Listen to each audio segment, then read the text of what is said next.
ನಾವು ಯಾವ ದೇಶದಲ್ಲಿದ್ದೀವಿ ಅನ್ನೋ ಅನುಮಾನ ಬರುವ ರೀತಿಯಲ್ಲಿ ನಿಮ್ಮ ಆಡಳಿತ ಹದಗೆಟ್ಟಿದೆ.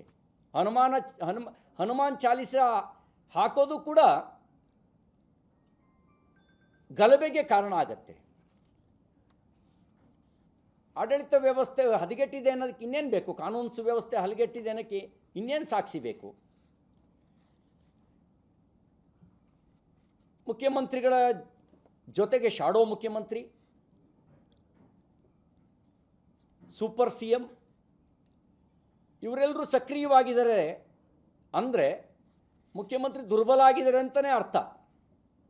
ಯಾವಾಗ ಮುಖ್ಯಮಂತ್ರಿ ದುರ್ಬಲ ಆಗ್ತಾರೆ ಆಗ ಶಾಡೋ ಮುಖ್ಯಮಂತ್ರಿ, ಸೂಪರ್ ಸಿ ಎಂಗಳೆಲ್ಲ ಹುಟ್ಕೊಳ್ತಾರೆ. ನಿಮ್ಮ ಎದುರುಗಡೆ ದಲಿತ ಸಿ ಎಂ ಬೇಕು ಅಂತ ಕೂಗ್ತಾರೆ ಅಂದರೆ ನಿಮ್ಮ ಮೇಲೆ ವಿಶ್ವಾಸ ಇಟ್ಟಿಲ್ಲ ಅಂತಲೇ ಅರ್ಥ. ನಿಮ್ಮದೇ ಸಂಪುಟದ ಸಚಿವರು ದಲಿತ ಸಿ ಎಂ ಬೇಕು ಅಂತ ಅಂತಾರೆ ಅಂದರೆ ನಿಮ್ಮ ಮೇಲೆ ವಿಶ್ವಾಸ ಅವ್ರು ಇಟ್ಟಿಲ್ಲ ಅಂತ ಲೆಕ್ಕ.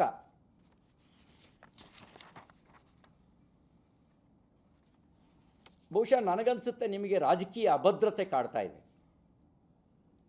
ಆ ರಾಜಕೀಯ ಅಭದ್ರತೆ ಕಾಡ್ತಿರೋದ್ರಿಂದ ನಾನು ಸ್ಟ್ರಾಂಗು ಅಂತ ಹೇಳ್ಕೊಳ್ಳುವ ಅಗತ್ಯತೆ ಬಂದಿರ್ಬೋದು ಅಂತ ನನಗೆ ಅನುಮಾನ.